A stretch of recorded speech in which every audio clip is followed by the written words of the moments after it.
Peran gereja dan kekaisaran Romawi dalam konteks Kristen Protestan dimulai dengan pengakuan resmi Kristen sebagai agama negara oleh Kaisar Theodosius I pada tahun 380 Masehi, mengakhiri penganiayaan terhadap Kristen, memicu integritas gereja dan struktur kekuasaan politik.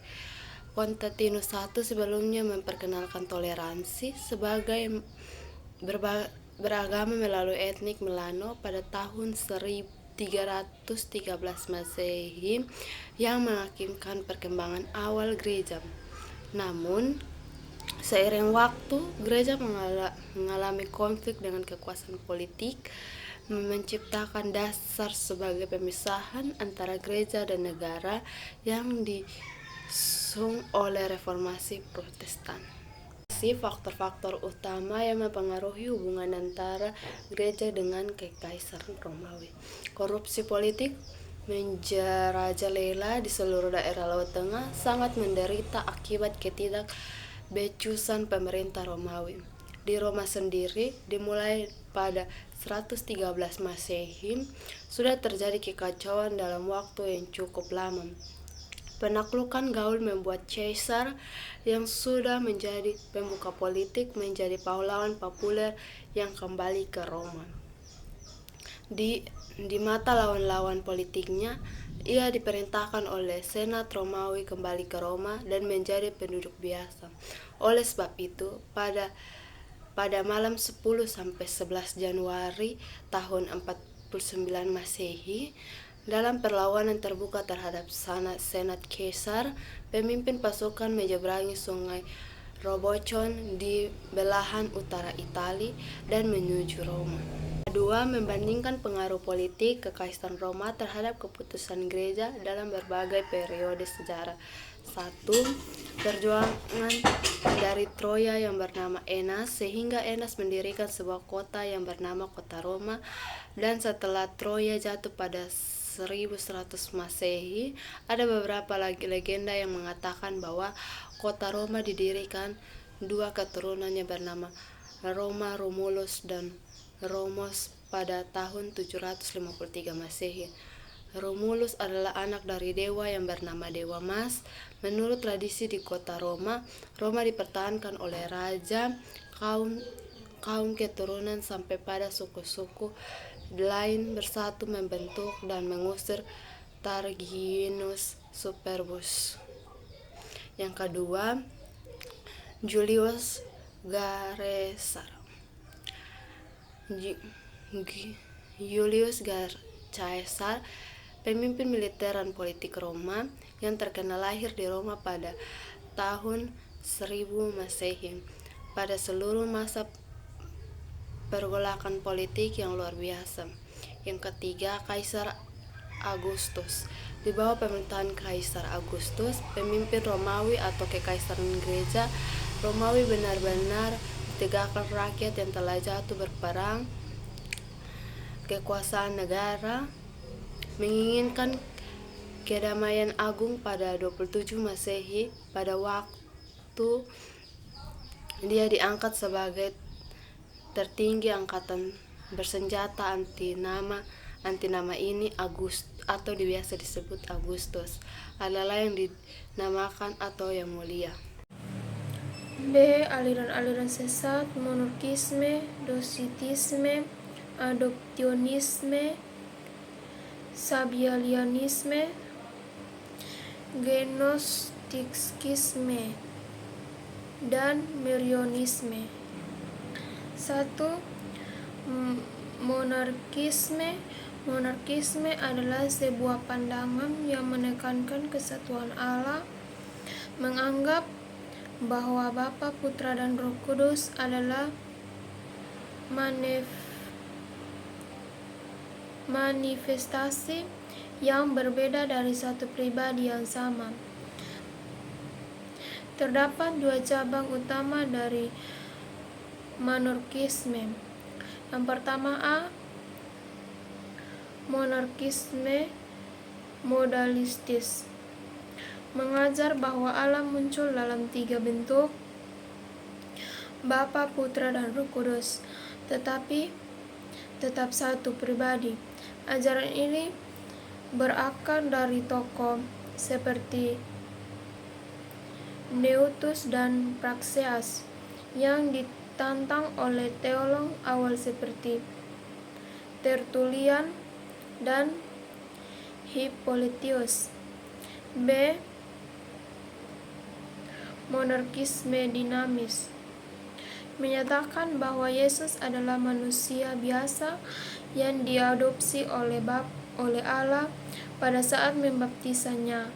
Pandangan ini muncul dari kelompok Kristen awal seperti Ebionit dan perkembangan pada abad kedua dan abad ketiga. 2. Doketisme. Doketisme adalah ajaran sesat Kristen dan salah satu doktrin sektarian Kristen paling awal, yang menegaskan bahwa Kristus tidak memiliki tubuh yang nyata atau tubuh yang alami selama di bumi, melainkan tubuh nyata atau hantu, meskipun bentuknya yang baru mulai tersinggung dalam perjanjian baru seperti dalam surat Yohanes, misalnya 1 Yohanes 4 ayat 1-3 dan 2 Yohanes 7. Doketisme melalui berkembang sepenuhnya sebagai posisi doktrinal penting dari Gnostisisme, sebuah pandangan agama, sistem kepercayaan dualis yang berkembang pada abad kedua Masehi, yang menyatakan bahwa materi adalah jahat dan roh baik, dan menyatakan bahwa keselamatan hanya dapat dicapai melalui pengetahuan esoterik atau gnosis. Ajaran sesat berkembang pada spekulasi tentang ketidaksempurnaan atau ketidakmurnian materi. Penganut doktrin yang lebih teliti menegaskan bahwa Kristus dilahir tanpa adanya partisipasi materi dan bahwa semua tindakan ada penderitaan dalam hidupnya. Termaksud penelitian hanyalah penampakan belaka. Akibatnya mereka menyangkal kebangkitan dan kenaikan Kristus di sorga. 3. Adoptionisme. Adoptionisme kepercayaan bahwa Tuhan mengangkat Yesus sebagai putranya ketidak. Ia melihat Yesus sebagai manusia menjalani hidup tanpa dosa, mengklaim bahwa Yesus memperoleh status kealahiannya atau menerima pangkatannya setelah ia berhasil melewati godaan yang ditetapkan oleh iblis di padang gurun. Kemudian Yesus dibawa oleh Roh ke padang gurun untuk dicobai oleh iblis. Setelah berpuasa 40 hari 40 malam, ia merasa lapar. Si penggoda datang kepadanya dan berkata, "Jika engkau anak Allah, suruhlah batu-batu ini menjadi roti." Yesus menjawab, "Ada tertulis, manusia hidup bukan dari roti saja, tetapi dari setiap firman yang keluar dari mulut Allah."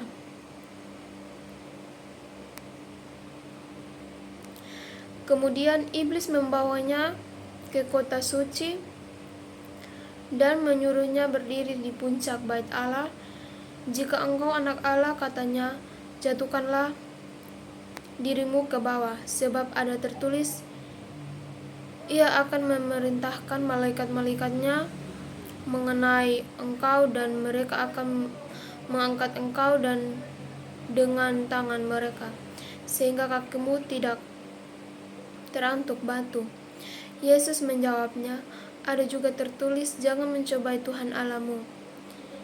Iblis kembali membawanya ke sebuah gunung yang sangat tinggi dan memperlihatkan kepadanya semua kerajaan dunia dan kemegahannya.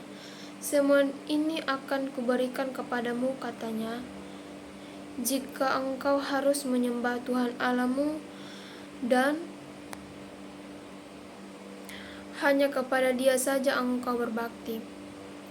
Lalu, artikel ini kita akan membahas berbagai kesalahan dalam adoptionisme. Mengapa adoptionisme tetap menarik bagi seorang meskipun klaimnya menggelikan, dan bagaimana kita dapat belajar dari penemuan ajaran sesat yang awal.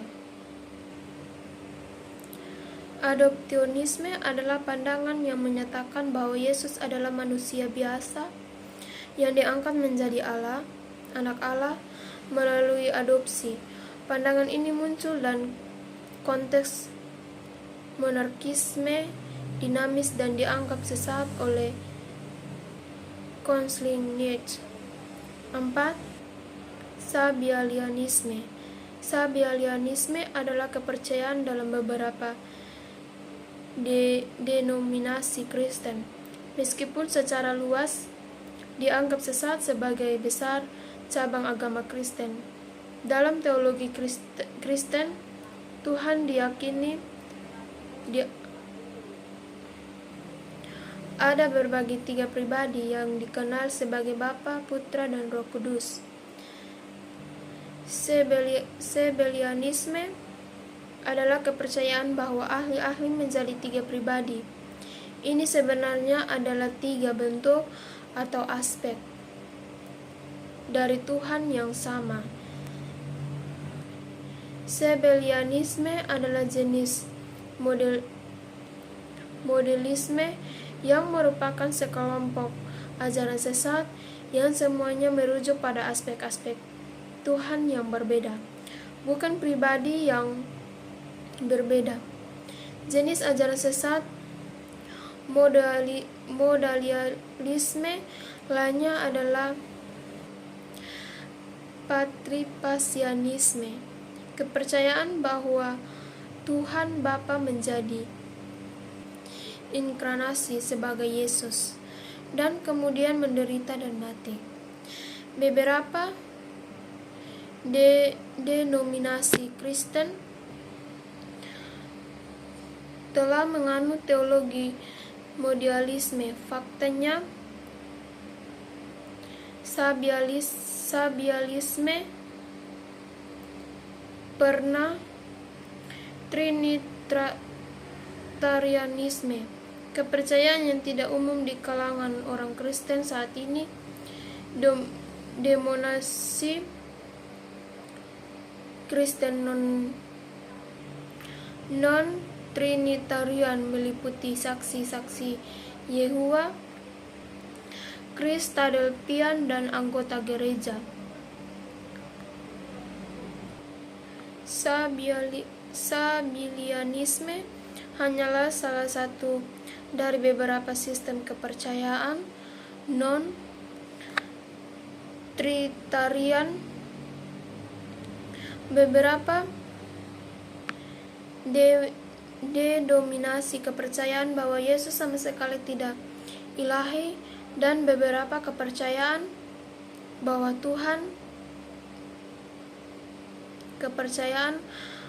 Roh Kudus adalah kekuatan yang melakukan kehendak Tuhan. Ahli-ahli menjadi salah satu pribadi Tuhan. Sabellianisme juga dikenal sebagai modalisme, mengajarkan bahwa Bapa, Putra, dan Roh Kudus adalah 3 nama untuk satu realitas ahli. Ajaran ini dikembangkan oleh Sabellius pada abad ketiga dan ditantang karena anggap mereduksi perbedaan antara ketiga pribadi dalam Tritunggal. 5. Gnostisme.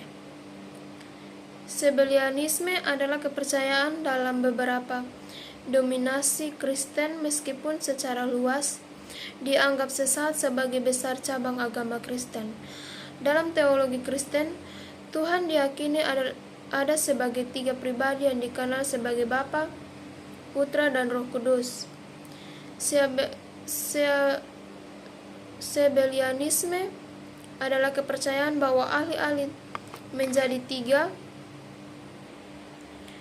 Ini sebenarnya ada 3 bentuk atau aspek. Kepercayaan bahwa ahli-ahli menjadi 3 pribadi dari Tuhan yang sama. Sabellianisme adalah jenis modulisme yang merupakan sekelompok dari Tuhan yang sama. Ajaran sesat yang semuanya merujuk pada aspek-aspek Tuhan yang berbeda, bukan pribadi yang berbeda. Jenis ajaran sesat modulisme lainnya adalah patripasianisme, kepercayaan bahwa Tuhan Bapa menjadi inkarnasi sebagai Yesus dan kemudian menderita dan mati. Beberapa dominasi Kristen telah menganut teologi modulisme. Faktanya Sabellianisme pernah relatif populer sebelum dinyatakan sesat. Sabellianisme dianggap sebagai bentuk non-Kristen, non-Trinitarian meliputi saksi-saksi Yehova, Kristadelfian, dan anggota gereja unifikasi. Sabellianisme hanyalah salah satu dari beberapa sistem kepercayaan non-Trinitarian. Beberapa dominasi kepercayaan bahwa Yesus, Roh Kudus adalah kekuatan yang melakukan kehendak Tuhan. Ahli-ahli menjadi salah satu pribadi Tuhan. Gnostikisme adalah aliran yang menekankan pengetahuan esoterik sebagai jalan keselamatan. Gnostik seringkali menolak penciptaan dunia fisik sebagai baik dan menganggap bahwa keselamatan datang melalui pengetahuan rahasia tentang Allah. 6. Marcionisme. Marcionisme pada tahun 140 Marcion mendirikan sekte yang membedakan tahun Perjanjian Lama dan tahun Perjanjian Baru. Yang jahat berasal dari tahun Perjanjian Lama, artinya ia menolak Perjanjian Lama. Marcion menciptakan kanon tetapi hanya menerima Lukas dan 10 surat Paulus. Sekte yang didirikannya menjadi model bagi semua dan juga mentabiskan imam perempuan. Doktrin tahun yang benar tidak bisa dikenal hanya melalui Kristus Tuhan benar. Ini membebaskan manusia bukan dari dosa, kejahatan, melainkan kemalangan Perjanjian Lama, dan yang membahas manusia bukan dari dosa dan kejahatan. Marcion mengenal Perjanjian Lama tetapi menyingkirkannya karena kitab ini hanya pedagogi bahwa hukum tidak ada lagi dalam arti sudah dibebaskan dan keunggulan hukum Perjanjian Lama. Aliran ini ditekankan gereja Luther Lutheran yang memegang surat Paulus kepada Roma. Ia mengambil Lukas untuk menekankan perkawinan yang ditemukan pada bab 19. Markion percaya bahwa perkawinan oleh sebab itu, menurutnya Kristiani yang sebenarnya harus mengikuti pemikiran Paulus, dan untuk tujuan itu ia mengurangi kanon dan hanya menerima Injil Lukas dan surat-surat Paulus. Markion menyangkal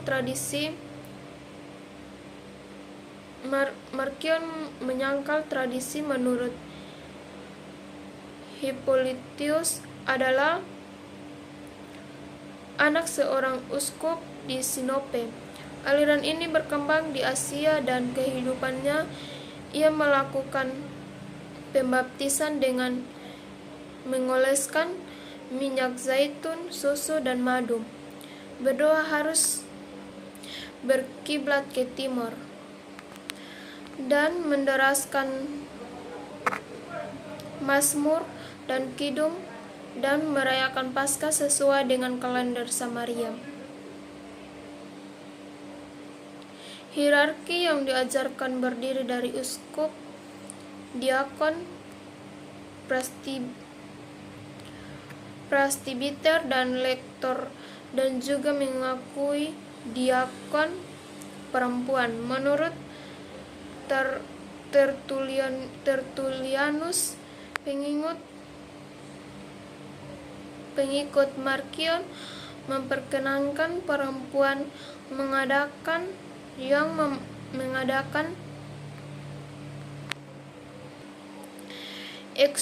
eksorkisme,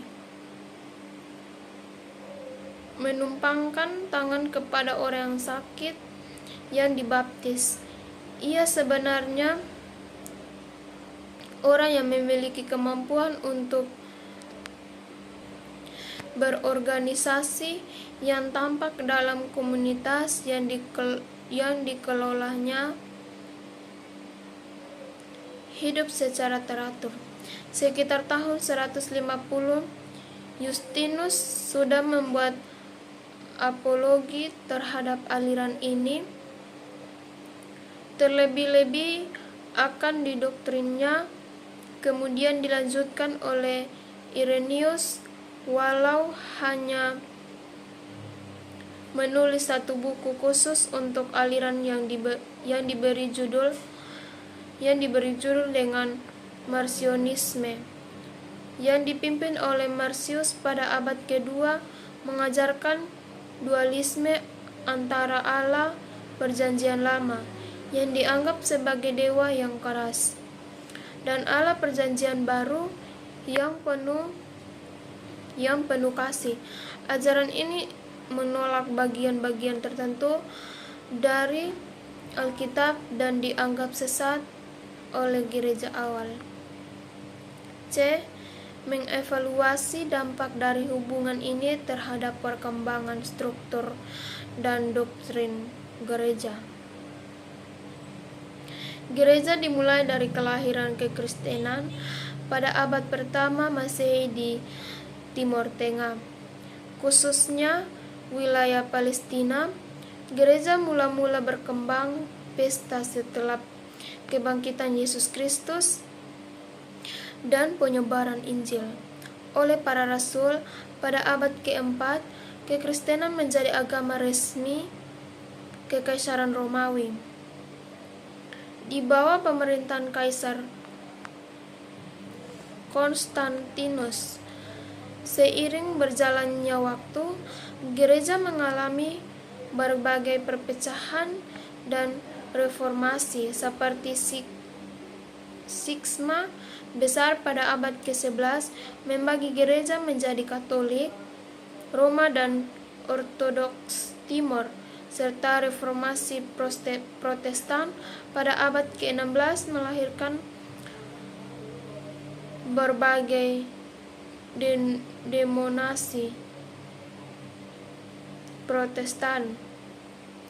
Peraturan gereja merujuk pada aturan-aturan dan pedoman yang ditetapkan oleh gereja untuk mengatur kehidupan berjemaat dan kegiatan-kegiatan keagamaan.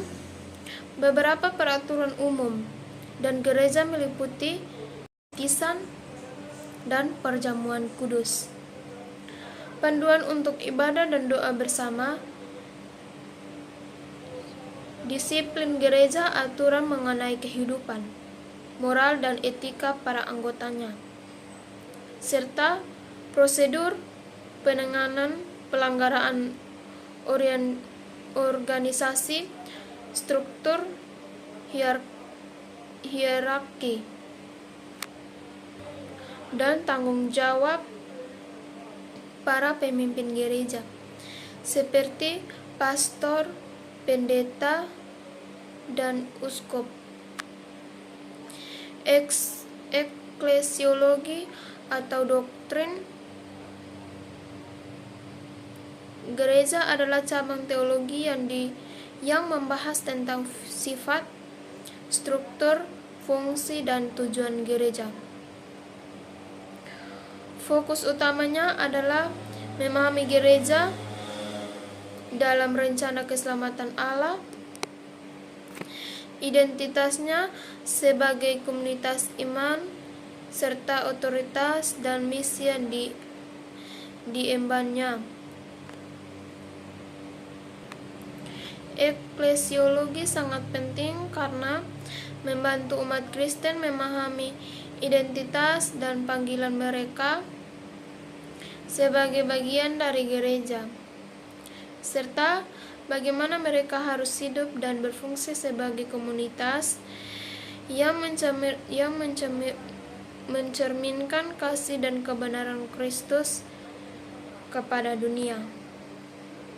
D. Ciri-ciri dan ajaran aliran sesat. Itu dibagi menjadi 4 bagian, yaitu yang pertama, doktrin yang menyimpan, menolak atau mengubah ajaran dasar iman Kristen seperti ketuhanan Kristus, konsep Trinitas atau keselamatan. Yang kedua, pimpinannya. Seringkali dipimpin oleh tokoh karismatik yang mengklaim memiliki wahyu langsung dari Tuhan atau otoritas khusus. Yang ketiga, kontrol mental, menggunakan teknik manipulasi untuk mengontrol pikiran dan perilaku pengikut, termasuk isolasi dari keluarga atau masyarakat luas. Yang keempat, praktik ritual yang aneh, melakukan praktik ibadah atau ritual yang tidak diakui oleh gereja resmi, seringkali dianggap berbahaya atau tidak etis. Yang kedua, membandingkan ajaran aliran sesat dengan doktrin resmi gereja.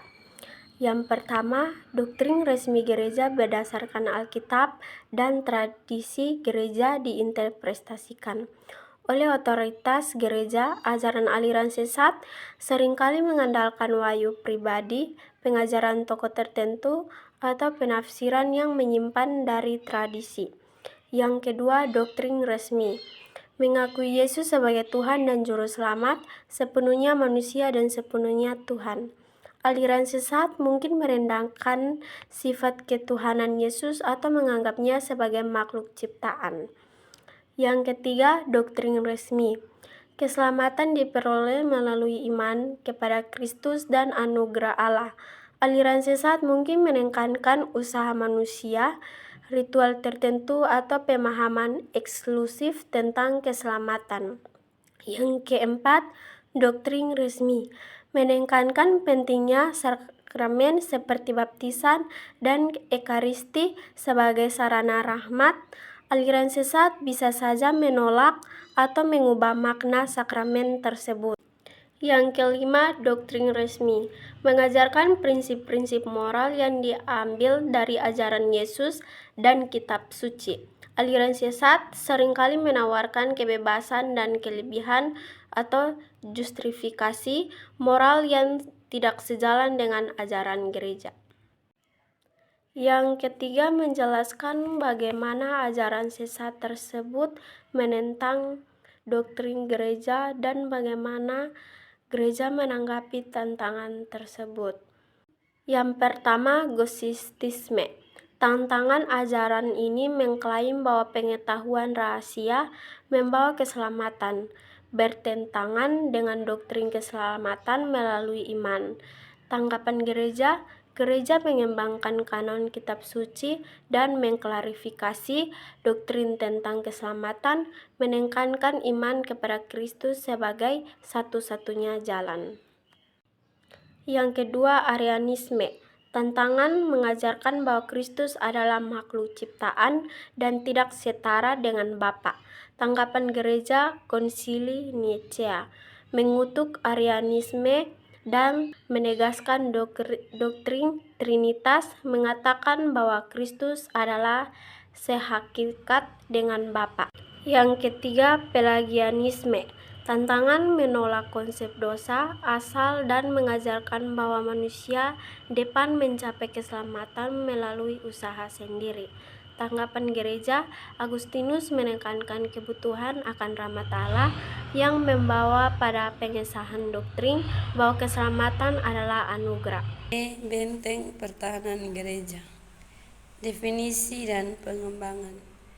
Gereja benteng juga dikenal sebagai Kirchenburg dalam bahasa Jerman, adalah jenis bangunan gereja tertentu dalam gereja Katolik Roma yang difungsikan bukan hanya sebagai tempat ibadah, tetapi juga sebagai struktur pertahanan.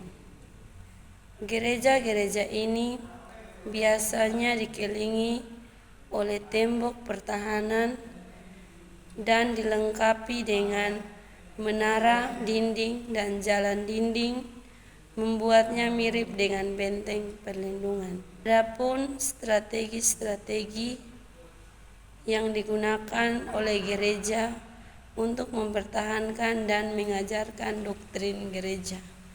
Yang pertama, pengajaran dan pendidikan menyediakan pendidikan teologis yang mendalam bagi anggota gereja melalui kelas, seminar, dan program pemuda.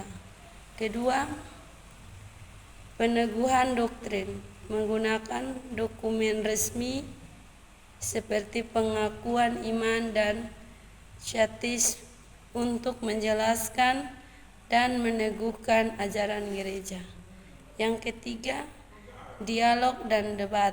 Terlibat dalam dialog dengan aliran lain atau kritikan teologis, penguatan iman, dan pemahaman doktrin. Keempat, kolaborasi dalam gereja lain. Bekerja sama dengan gereja lain dalam persatuan untuk memperkuat ajaran yang sama dan mengatasi isu-isu bersama. Yang keenam, penelitian dan penulisan menghasilkan literatur dan penelitian untuk menjelaskan dan mempertahankan doktrin gereja. Yang berikut menjelaskan keefektifan strategi-strategi tersebut dalam menghadapi ancaman yang dihadapi gereja. 1. Pendidikan dan pembinaan, mengedukasi jemaat tentang doktrin, sejarah gereja, dan tantangan yang dihadapi dapat memperkuat iman dan meningkatkan kesadaran. Ini efektif dalam membangun ketahanan spiritual. Yang kedua, komunitas dan keterlibatan sosial. Membangun komunitas yang solid dan terlihat dalam kegiatan sosialisasi dapat menciptakan dukungan moral dan menjawab kebutuhan masyarakat. Ini meningkatkan kehadiran gereja dan mengurangi stigma negatif. Yang ketiga, dialog antar agama. Membangun hubungan baik dengan pemeluk agama lain dapat mengurangi konflik dan menciptakan pemahaman strategi ini efektif dalam konteks masyarakat yang beragama. Yang ketiga, menilai keberhasilan atau kegagalan strategi-strategi tersebut dalam mempertahankan integritas gereja. 1. Transparansi dan akuntabilisasi. Keberhasilan dapat diukur melalui penerapan sistem transparansi dan akuntabilitas. Gereja yang mampu menunjukkan integritas dalam pengelolaan keuangan dan kegiatan akan lebih dipercaya jemaatnya. 2. Perlibatan jemaat. Strategi yang melibatkan jemaat dalam pengambilan keputusan cenderung lebih sukses ketika anggota merasa terlibat. Mereka telah mungkin untuk mendukung visi dan misi gereja. 3. Pendidikan dan pembinaan. Program pendidikan dan etika yang baik dapat memperkuat integritas gereja. Kegagalan dalam memberikan pembinaan spiritual yang cukup dalam menyebabkan krisis kepercayaan. Yang terakhir adalah kesimpulan. Kesimpulan terutama dalam konteks Kristen Protestan ditandai dua fase utama persekutuan dan konflik.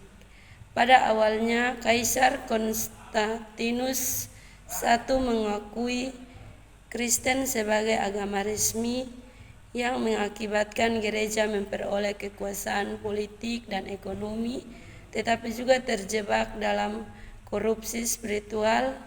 Dalam reformasi, tokoh seperti Martin Luther menentang dominasi gereja Katolik Roma, memicu pemisahan yang berujung pada lahirnya berbagai denominasi Protestan. Konflik ini mencerminkan perjuangan untuk kedaulatan spiritual dan pengaruh politik yang terus berlanjut hingga saat ini.